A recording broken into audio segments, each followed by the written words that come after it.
Muy bien, pues muchísimas gracias. Yo creo que hay muchas, numerosas, muy importantes o muy significativas y muy interesantes preguntas. No sé si voy a ser capaz de contestar a todas ellas, ni siquiera en alguna parte, por lo menos de alguna manera mínimamente adecuada y fundada. Bueno, en cuanto al señor Cámara, del Grupo Socialista, efectivamente, pues la opinión, vamos a decir así, yendo en sentido deductivo, de lo general o particular, del proyecto de ley, me parece que es todo lo que sea ir avanzando en cuanto a normas legislativas, digamos, contra la corrupción o para prevenir o para proteger a los que quieren denunciar el fraude y la corrupción. Me parece muy positiva. Dentro de los muchos modelos que hay, y engarzo con otra de las preguntas, porque hay veces que se superponen, no sé, o se solapan las preguntas, pues efectivamente si este modelo es el más idóneo, yo pienso que en todo caso no soy muy partidario de ir troceando, ir cambiando poquito a poco distintas leyes. Yo personalmente el concepto de integralidad, que lo venimos promoviendo en Transparencia Internacional, y yo a nivel académico también, bueno, mi tesis doctoral en los años 70, a finales de los 70, pues era ya sobre todo la dimensión integral de la empresa, es decir, tratar de conjugar distintos elementos, componentes de rentabilidad, dimensión social, etcétera, etcétera. Pues yo a mí el concepto integral siempre me ha parecido muy bien, integral e integrado, siempre digo, en muchas cosas en la sociedad, en la economía, etcétera. Entonces no me parece mal el modelo como tal, es decir, abarcar pues en una ley que se cambien distintas en un solo proceso, para no dispersar con modificaciones parciales a muy distintas. Yo creo que se pierde sinergia, se pierde esfuerzo, pero en fin, es una opinión en todo caso personal. No nos hemos pronunciado porque sobre muchas de las cosas que me han preguntado, nosotros tenemos una comisión de prevención de la corrupción. Hay dos comisiones, una de medidas legales y sociales contra la corrupción y otra de prevención de la corrupción en temas de contratación, etcétera. Entonces son las que se reúnen, toman acuerdos y nos pronunciamos sobre una serie de cosas. Sobre otras podría yo estar improvisando, pero no tenemos, digamos, un pronunciamiento, con lo cual me voy a permitir, pues a lo mejor no entrar a dar una opinión individual, o sea, personal. En todo caso, pues de lo que preguntaba del denunciante también, si es importante un catálogo de derechos del denunciante, bueno, podría ser un recorrido general común a todas las instituciones, etcétera, pues todo lo que sea abarcar el amplio espectro de objetos y de sujetos, digamos, en ese catálogo de derechos de los denunciantes, pues a mí me parecería bastante adecuado. Como habrá muchas enmiendas, o sé que hay muchas enmiendas, probablemente algunas de ellas nosotros no recuerdo que hemos presentado, de las que presentamos nosotros, o vamos, de las que mandamos nosotros a los grupos, pero en cualquier caso no me parecería mal. En cuanto al... Perdón, que pensaba que te había sido. Bueno, entonces, en cuanto al tema de la autoridad independiente, claro, es difícil el perímetro de la autoridad independiente, es muy difícil dar con el quid de la cuestión, es decir, bueno, pues si es en el artículo 8, si es apropiado que esa autoridad independiente tenga una capacidad mínima, digamos, de informar, resolver con carácter vinculante o no sea vinculante o no, y si se puede hacer un poco la proyección, la extensión al ámbito local, pues quizá a lo mejor si se hace de una forma más o menos consultada o consensuada, que tenga carácter vinculante, si parte, digamos, la resolución de la autoridad en primera instancia y ya tiene un carácter vinculante, quizá a lo mejor cabría un sistema de modulación, de compartir un poco la decisión con otro tipo de órganos. Si es excesivo el presidente que se le impida, vamos, o que se limite el hecho de que haya tenido que pasar por un largo, adivino, pues, o demasiado largo para el señor Cámara, de 10 años en no ejercicio cargos públicos, quizá todo sea opinable. 10 años puede ser, bueno, pues un periodo demasiado largo, demasiado exigente, pero en fin, eso es como todo. Supongo que los grupos parlamentarios tendrán ustedes opiniones distintas o no, y bueno, pues que se imponga la mayoría, decir 10 años, 5, 6, 7, quizá 10 años, de luego es un criterio bastante amplio, bastante exigente, bastante riguroso. Bueno, la necesidad de proteger suficiente, en fin, el tema de las filtraciones es un tema muy delicado. Nosotros lo hemos hablado aquí a nivel nacional y nosotros en talleres que hemos hecho en las asambleas, o sea, en las reuniones internacionales, el tema de las filtraciones en los medios o no, es un tema de cómo acotar, ¿no? Cómo parar, o cómo, digamos, impedir que sean filtraciones, además muchas veces filtraciones realmente interesadas y basadas en en objetivos bastante procelosos, bastante faltos. Es, digamos, difícil digamos, establecer un perímetro de negación, digamos, de evitar ese tipo de filtraciones. Yo ahí no me veo capaz de hacer un criterio para evitarlas. En todo caso, sí que hay filtraciones. Efectivamente, nosotros cuando tuvimos unas conversaciones para el convenio con la Fiscalía General, pues efectivamente hablamos del tema. Ellos estaban, los fiscales o la Fiscalía, están bastante sensibilizados con este tema. Entonces, bueno, pues de alguna manera sí que se podría poner algún tipo de filtro, de acotación, pero bueno, no me atrevería a decir cuál es el mejor sistema jurídicamente hablando. Modificación de la ley electoral, la inexigibilidad, que no sean exigibles, digamos, inexigibilidad de los encausados, juicio oral. Nosotros también se nos ha presentado muchas veces, se nos ha preguntado al respecto. Bueno, ustedes simplemente por una persona esté imputada o lo que se llama investigada ahora, ya tiene que ser ineligible, o por lo menos se le tiene que desplazar, sacar aparte, tiene que renunciar, etcétera. Nosotros no tanto, pero sí que el criterio nuestro es que cuando haya escrito acusación del fiscal o juicio oral. Entonces yo creo que ya sí que cuando se ha abierto el juicio oral es que hay bastantes indicios, no seguridad, porque siempre puede haber casos en que luego efectivamente no haya condena, no haya sentencia firme condenatoria, pero sí que pensamos que es un momento, a nosotros nos parece razonable, ni simplemente tan alegremente como aquí alguien, el juez admita a trámite una cosa y ya está imputado una cosa o investigado, ni tampoco haya sentencia firme, que todos sabemos lo que duran o lo que tardan las sentencias firmes. Entonces eso le podría dar pues una cierta inmunidad, no sé, o impunidad temporal. Entonces nosotros pensamos que cuando haya unos vestigios, unos indicios, cuando hay juicio oral o hay escrito fundado acusación, pues pensamos que sí, ese es nuestro criterio. Podemos estar equivocados, pero es el que venimos defendiendo, además acorde con otros capítulos, o sea, con otros países de nuestra organización. Eso es lo que pensamos. En cuanto al Tribunal Constitucional, yo en ningún caso he hablado del Tribunal Constitucional. Yo lo que decía, efectivamente, como parte, digamos, como postura nuestra en general para los órganos constitucionales. Nunca he dicho el Tribunal Constitucional. A mí me parece el Tribunal Constitucional además es que es absolutamente necesario y respetabilísimo, etcétera. Pero sí que los órganos constitucionales en general pensamos que es bueno, sea el Tribunal de Cuentas, sea el Consejo General del Poder Judicial, en fin, lo que son los órganos constitucionales, que de alguna manera haya una especie de mayor apertura por meritocracia, además de que luego pues los partidos políticos tengan siempre, pues en función de la representación que tienen del pueblo, o sea, de los ciudadanos, pues tengan. Pero el Tribunal Constitucional no he mencionado expresamente ese órgano, por lo tanto también contesto a la señora ponente, del Grupo Popular, y nos referíamos a los órganos constitucionales que entendemos que tiene que haber, como en otros países hay un sistema de filtración de méritos, que haya una elección entre muy distintos candidatos, pero que pueda haber una apertura, no necesariamente los que dice cada partido político. El hecho de que lo designe un partido político quiere decir que esa persona no es la máxima autoridad o puede ser. No, para nada. Hay personalmente yo conozco y tengo algún conocimiento directo de personas del Tribunal Constitucional y de otros órganos, y me parecen las personas más capaces y tal, pero bueno, siempre es bueno que hayan pasado por un filtro de meritocracia. Y algunos dicen, bueno, ¿y qué pasa cuando digamos se ha seleccionado un conjunto de 4 o 5 personas para un puesto y tal? Pues algunos de nosotros, quizá Manuel Villoria lo dijera aquí, si le han preguntado a ustedes lo mismo, algunos piensan o pensamos que, bueno, tampoco es, si todos son igualmente tal, pues que se hiciera incluso por sorteo, es decir, de alguna manera, pero bueno, si no, por lo menos que hayan pasado un filtro, digamos, entre todo eso y no sean directamente puestos. Pero eso con los órganos constitucionales y con otros órganos de la administración pública, con las universidades también lo hacemos, o sea que realmente eso es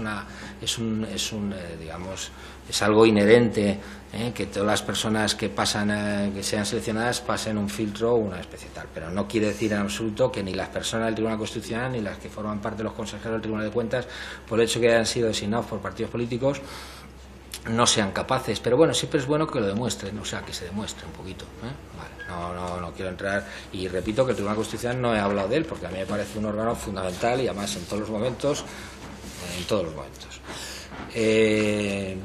El señor Errejón también le agradezco pues las opiniones positivas que nos ha dado sobre alguna coincidencia, digamos, sobre algunas de las partes de nuestros informes. Entonces, efectivamente, en cuanto a los Paradise Papers, pues efectos económicos y sociales de la comunicación con la corrupción. La verdad es que, primero, la corrupción tiene unos efectos tremendos. Yo, como economista, he escrito artículos y, además, en clase de doctorado y tal, hacemos seminarios y tal, y tiene unos efectos, lo que llamamos los economistas, directos, indirectos, reales y en términos de oportunidad, es decir, de lo que se deja de ganar porque un país se entiende o las instituciones como corruptas, lo que dejan de invertir, digamos, fondos de inversión éticos o otros inversores, etcétera. Los efectos son muy importantes. Y luego el tema de la comunicación de la corrupción, pues la verdad es que si de alguna manera se exagera demasiado en los medios de comunicación, porque hoy los medios de comunicación o algunos medios de comunicación tienen el lema que tienen que vender muchos titulares constantemente, entonces cuanto más exageran, más hacen un victimismo y tal, pues claro, pues la gente se enerva más, tal, entonces hay que ser comedido, hay que ir a los datos y en cuanto a la comunicación de la corrupción, pero no cabe duda que los efectos económicos y sociales de la corrupción hay muchas formas de medir pues agregando todos los sobornos que se pagan en todos los sectores, digamos todo lo que se deja de invertir, etcétera. Hay muchas formas. Nosotros en la universidad conocemos hasta 7 vías y fuentes, digamos, de cálculo, el Banco Mundial, Transparency International, etcétera, pues hay muchas formas, pero en todo caso los efectos son demoledores. Entonces la gente no se da cuenta o tenemos, para eso estamos nosotros, para que se dé cuenta la gente de los efectos tan absolutamente negativos y no que ese 20%, que yo creo que a lo mejor se ha quedado corto, de los ciudadanos que dicen, bueno, tampoco es tan mal, no sé qué. No, para nada, es que los efectos son muy, muy negativos. La cultura de la impunidad,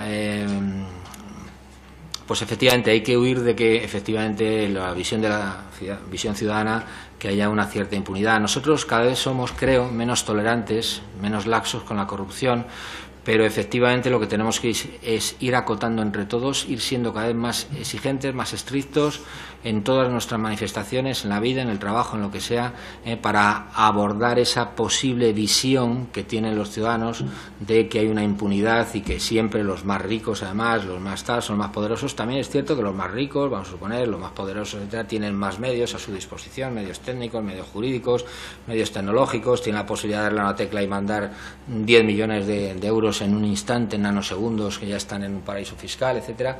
Pero bueno, en cualquier caso, tenemos que combatir esa visión de impunidad.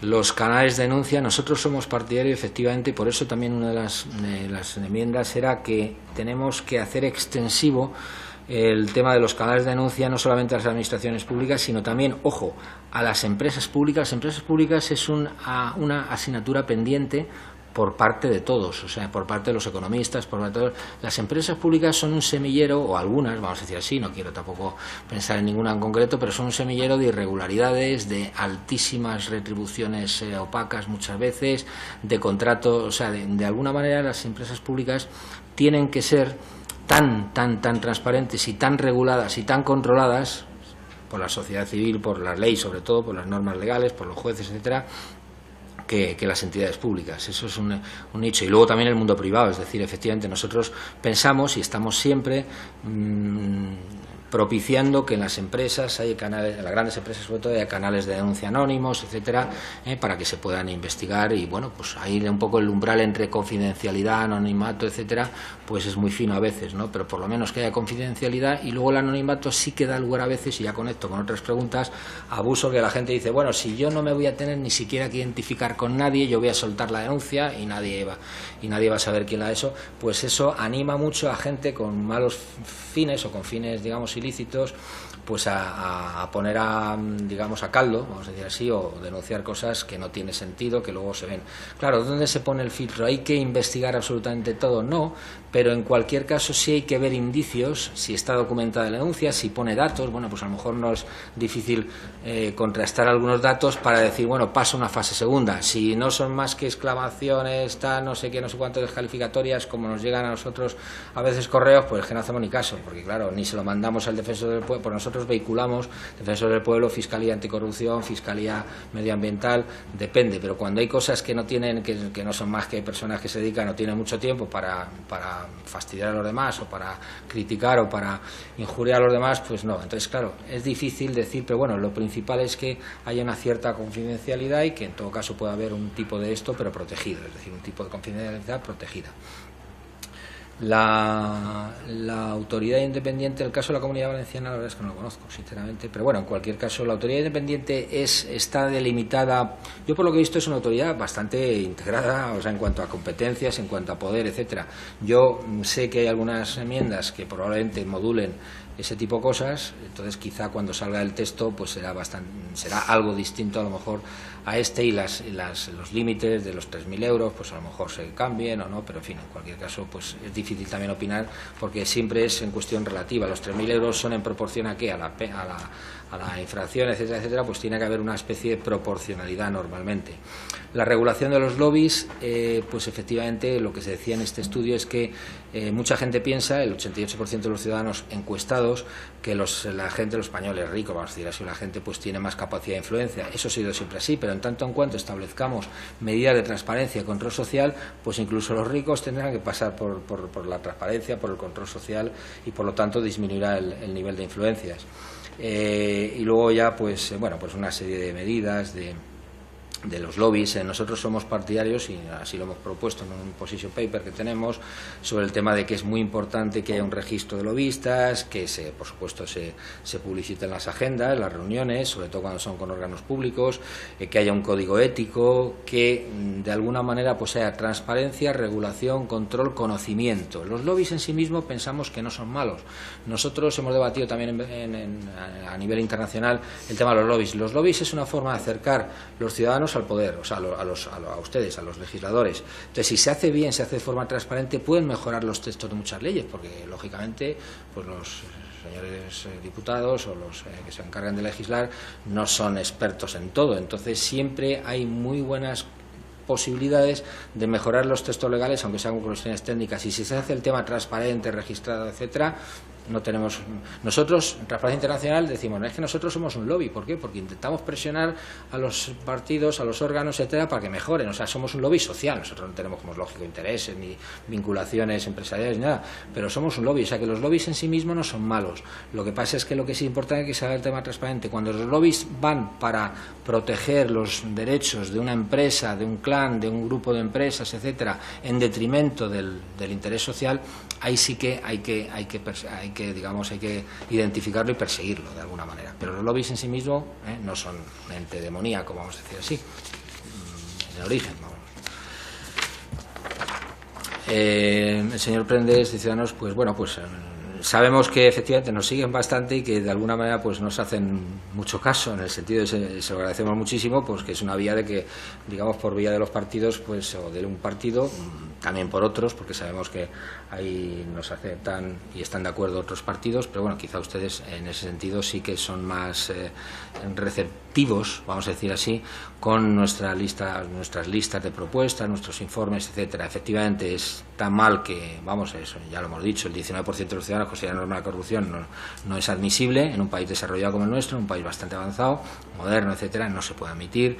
El tema de la ley de unidad de mercado, no se puede admitir que haya tantísimas instituciones como esta, por ejemplo, que no publiquen, digamos, sus contratos para que todo el mundo los vea, aunque el Congreso no es que tenga una enormidad de contratos, etcétera, etcétera, pero los que tenga, pues tendrán que publicarlos. Las obligaciones de la publicidad activa se van desarrollando por las enmiendas, por los artículos, nos parece muy bien que haya un régimen de infracciones y sanciones, no solamente para el título 3 de la Ley de Transparencia, sino para la publicidad activa, como está metido en esta ley. El tema de las empresas públicas, ya lo he dicho, la necesidad de esa visión integral, ya he dicho también, he contestado antes, pues que estamos muy de acuerdo, o sea que en ese sentido. El señor Legarda del Grupo Vasco, pues efectivamente definir la corrupción como venimos diciendo nosotros, como dijo aquí también Manuel Villoria, porque hemos escrito juntos artículos y tal, es un concepto muy polisémico, es decir, es muy difuso. Entonces nosotros en Transparencia Internacional lo que venimos diciendo es que la corrupción es el aprovecharse de un cargo público en beneficio particular, en beneficio privado particular, de ti, de tu familia, de tu clan, de tu partido, pero es una definición muy amplia, ¿no? O sea, muy genérica. Nosotros ahora en estos 2 o 3 últimos años la estamos extendiendo también al ámbito privado, es decir, que todas las empresas que son del sector privado, de interés público, etcétera, también están con ese paraguas de la corrupción. El hecho de dar una definición en una ley Pues se puede dar. Yo, como soy partidario un poco de pues lo más didáctico que sea todo, pero lo que pasa es que si das una definición muy concreta, enseguida te van a poner pegas de que no coge esto, no coge el otro. Entonces, no sé si será necesaria una delimitación conceptual, digamos, exacta de la corrupción. Pero en todo caso, todo lo que más se acote y se desarrolle, pero en cualquier caso, lo fundamental es que en el articulado todos los vestigios de actividades irregulares, etcétera, quizá no tanto, como usted bien dice, de que cualquier infracción administrativa sea calificable como corrupción, no, porque también es verdad que la corrupción es un concepto que todo el mundo ya, cualquier cosa, cualquier infracción fiscal de alguien de esta, ya dice, es un corrupto, tal. No, la corrupción es eso que estamos diciendo, no cualquier conducta delictiva, cualquier infracción administrativa no se puede calificar como corrupción. Entonces, todo lo que se acote, no sé si sería estrictamente necesario llegar a una definición oficial, vamos a decir así, no lo sé.